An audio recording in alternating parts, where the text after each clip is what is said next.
Welcome! Today, we will be doing a walkthrough of isolved time from an employee experience. To access isolved time from your smartphone, you may download the app via the App Store or Google Play, or simply log in through your mobile web browser. Once logged in, you may need to swipe left or right to locate the time and attendance section. Within the time and attendance section, you have three menu items. You have Time Card, My Calendar, and Time Off. The time card option will display your time entries that have been recorded up to that point in time. For each day, you're able to expand to see the actual punch-ins and punch-outs of that day.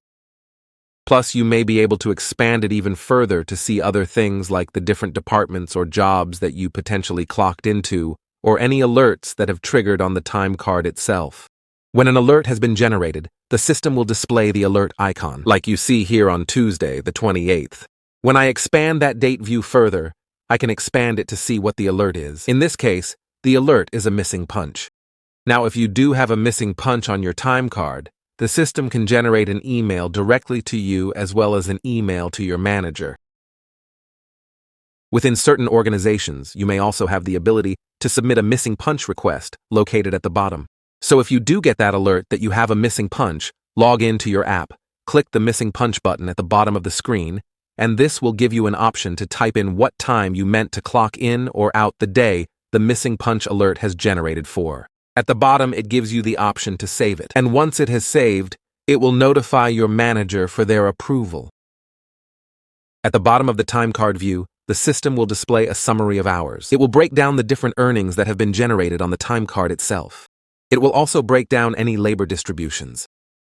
So if you have allocated time to different departments or different jobs, it'll allocate the hours accordingly, as well as showing you any alerts that have been generated on the time card itself.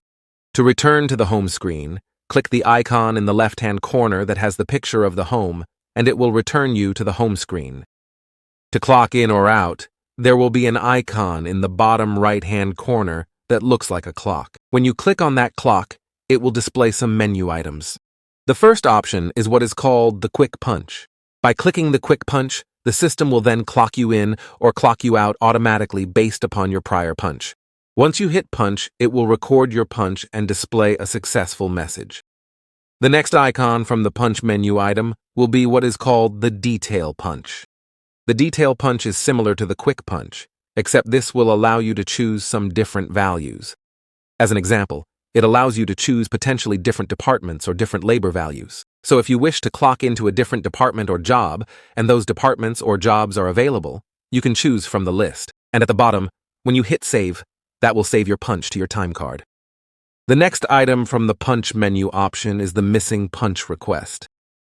This is another way to be able to submit a punch to the system if a missing punch alert has been generated on your time card. Moving on from the time card option, the next option we'll focus on is the time off request capabilities.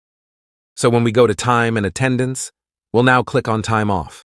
Within time off, this will allow you to be able to see any time off balances that have been accrued within the system.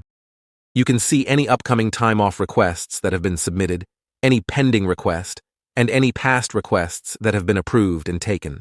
At the bottom, it also allows you to be able to see your company holidays. To request a new day off, in the upper right-hand corner, there's a plus sign. You can click the plus sign, and this allows you to choose the type of time off that's made available. You may select a single day or multiple days.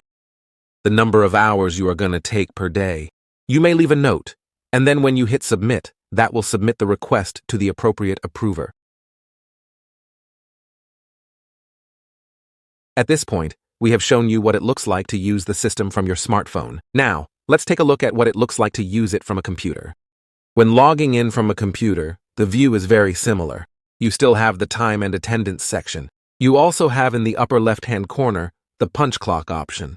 And this is where you can still do your quick punch, your detail punch, or submit a missing punch request. If you wish to see the time card, click the time card, and it now displays the full time card, giving you the same view, the same capabilities as which we saw via the mobile, can now be done through the computer. When logging into isolved, the process for clocking in and out and requesting time off will be the same whether you log into your smartphone or whether you want to log into a computer itself. If you have any additional questions, feel free to reach out to your employer, or you can always reach out to Aspen HR.